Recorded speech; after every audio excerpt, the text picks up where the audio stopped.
আসসালামু আলাইকুম। বহুত বছর পর অনেক সকাল সকাল উঠলাম, ভাবলাম অভ্যেসটা করা যাক, কারণ কিছুদিন পর রোজা চলে আসছে। এই অভ্যেসটা না থাকলে উঠতে ভীষণ কষ্ট হবে।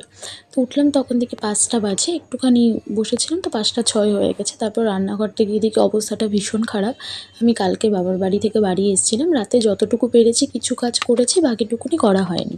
দিয়ে একটু গরম জল বসিয়ে এসেছি, আর এখানে মৌরি জল ভেজানো ছিল, সকালে আমি যেটা পছন্দ করি কিছু একটা খেতে, তো সেটা খেতে খেতে একটু এক্সারসাইজ করে নিলাম। আর কিছু টু ডু লিস্ট আমি লিখে রাখতে পছন্দ করি, তো সেটা লিখে রাখলাম।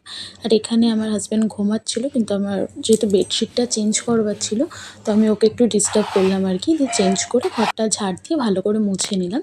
তারপর আমি স্নান টান করে ঘরে চলে আসলাম। সকালে ফাজরের প্রেয়ারটা করে নিলাম। প্রেয়ার করার পরে আমার সিম্পল একটা স্কিন কেয়ার করে নিলাম। এই দেখো বাইরে কি সুন্দর সকাল হয়ে গেছে, আলোটা ফুটে গেছে। যখন আমি উঠেছি তখন একদম অন্ধকার ছিল।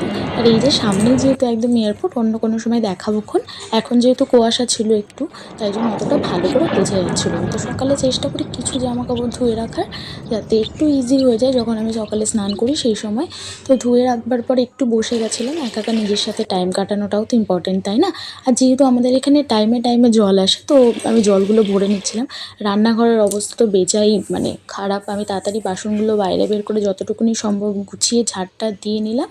দিয়ে নেওয়ার পরে আমি ভালো করে পরিষ্কার করে নিলাম, যাতে অসুবিধা না হয়। এই দেখো এতটুকুনি করতে করতে প্রায় 6:30 বেজে গেছে। আমি গিয়ে আমার হাজব্যান্ডকে ডেকে নিচ্ছিলাম, কারণ ওর আজকে সকাল সকাল বেরোনোর কথা ছিল।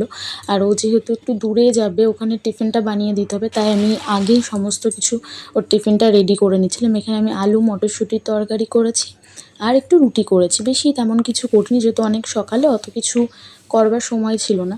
তাড়াতাড়ি আরেকবার আমি রান্নাঘরটা ঝাঁটিয়ে নিয়েছি, দিয়ে পুরো ঘরটা ঝাঁট দিয়ে বারান্দাটা দিয়ে আমি সিঁড়িটা ঝাঁট দিয়ে নিচে পুরোটা ঝাঁটিয়ে দিয়েছি যতটুকুনি পসিবল হয়।